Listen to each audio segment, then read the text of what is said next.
Right, we're in one of my favorite locations.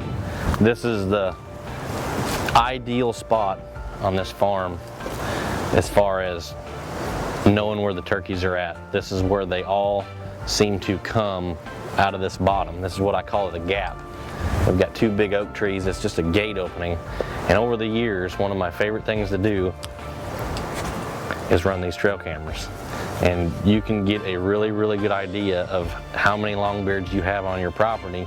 And this is one way I gauge it. This spot right here, over the years, we've killed so many birds. There's basically just this fence row that runs along the top of this hill and it goes out into a top field. Most of the birds roost over here on this big timber. There's a tree right over there. Dad killed a bird in 2010. I've killed a bird there when I was younger. And that tree right there, the last bird that I've ever killed on film, I think it was like in 2008. That big oak tree right over there to the right.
Everything funnels right in here to this one spot.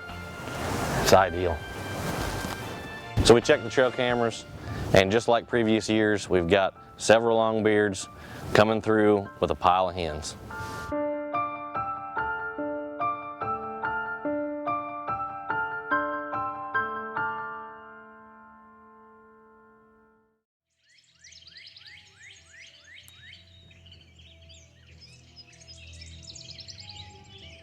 So the first morning we went back and hunted, I decided to back off and get down into the bottom because we'd hunted this farm opening morning and the turkeys were in the decoys really, really early. So I backed off, wanted to see how the birds were really acting, and the cameras didn't lie. The turkeys did the same thing as what the cameras were telling us and strutted straight up to the gap.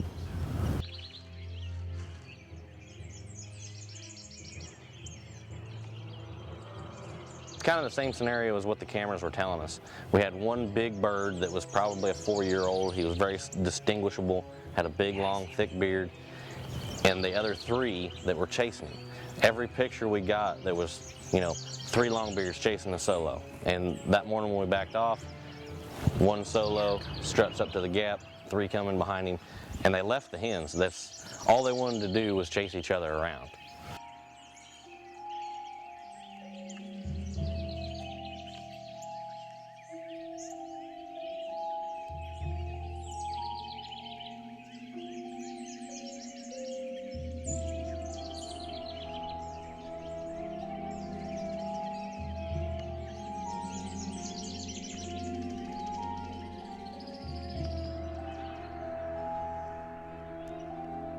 So day 2, we decided to risk it and get in the gap. Birds are roosted in the same spot. It should be like taking candy from a baby.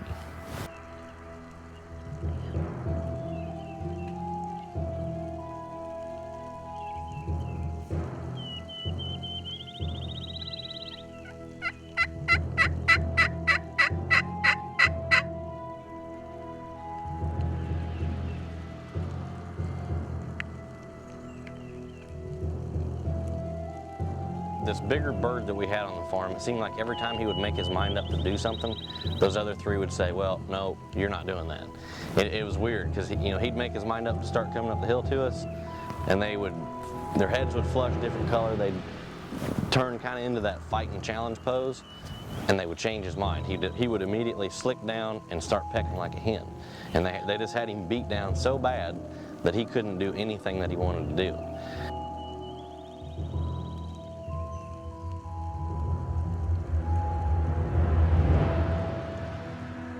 It started raining on us, and it looked like they were going to beat us once again. And then all of a sudden, two jakes show up, and then another longbeard that we've never got on camera shows up, and they all start fighting. And this is the craziest thing about turkey behavior that I've seen in several years.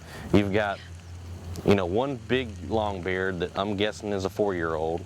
You've got 3 2-year-olds running together, which they'll whoop anything out there. And then you have 2 jakes show up and another longbeard that I've never seen. And the big turkey whoops the pencil-bearded new bird, and then the jakes come and whoop up on the big bird while the other 3 are strutting over by themselves. And then the pencil-bearded bird eventually breaks and comes straight to us.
Trying to get your hand. Oh, he was on top of Pete. I know. Good job, Dave. We come up and hunt every year and we kill a lot of birds, but it seems like I never am the one that's getting to kill one on film. I hate to be selfish, but the past 5 years I've never got to kill a bird on film. So really kind of neat just because Jesse's running the camera, Dad's in the bushes with us, and end up killing a bird next to the same tree that I killed one back in 2008. He took the whole load right there. Did you see it?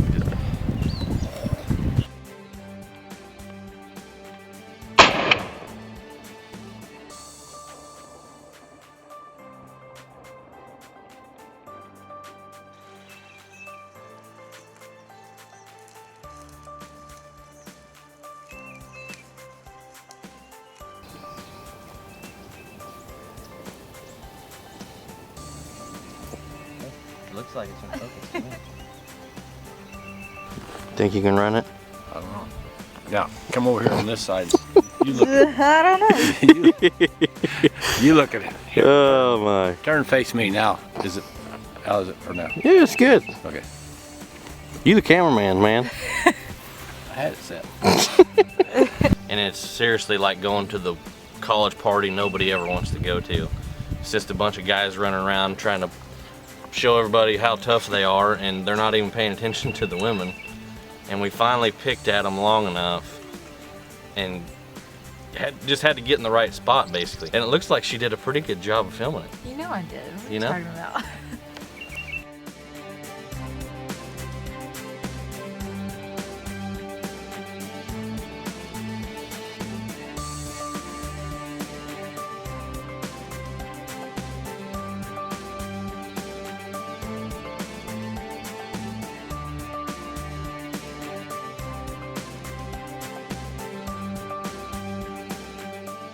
So in a sense, I'm still going stir crazy. Yeah, we killed a turkey. Should we have killed more? Yes, but it's still really wet, and I'm really limited on what type of management I can do. One of the perks to my job is I get to meet a lot of people and make a lot of new friends. And one guy that I've recently met, Jeff Butler from Full Draw Hunts, he's an outfitter, and it's really, really refreshing to meet a guy that's running an outfitting business that has the same like-minded values when it comes to deer management as we do. As far as our food plots go, we like to put in as much as possible. Obviously, the bigger the better. It's all about focusing on holding as many deer as possible, and hopefully that's going to lead to more kills in the fall. It's still raining, and I don't have much work to do as far as what I got to do on the farm, so I'm bored, and I got a buddy that needed some help, so we are designing a brand new Eagle Seed food plot right now. A particular plot today that we sprayed, we decided to go a little bigger than what we had originally planned. We're going to put a bunch of Eagle beans in, hoping that early season it will be as productive as late. Definitely looking forward to getting them in the ground, getting the cameras on it. We've consistently killed big deer in the past, but we're definitely going to be adding to that now. Our goal is to keep improving year to year, and we've seen a big improvement. This year we've added some killer ground and taken our food plot strategies to the next level, and I'm really expecting it to pay off like it has in the past, and hopefully we'll be laying down some trophies.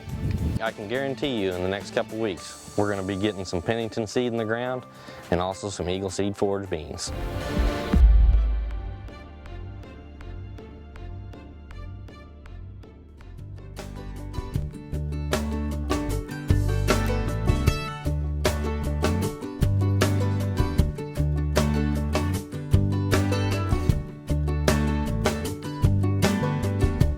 There's a place I go, tucked back in the pines, where a green field grows, my own little paradise. I'm thankful for this land and the life that it provides. See, the measure of a man is what he leaves behind. Oh, oh, take what you need and pass it on down.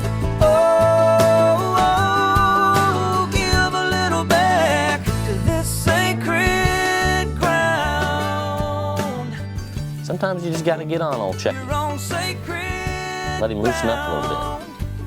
I am what I am. If you sit me down, I'm going to talk like this. It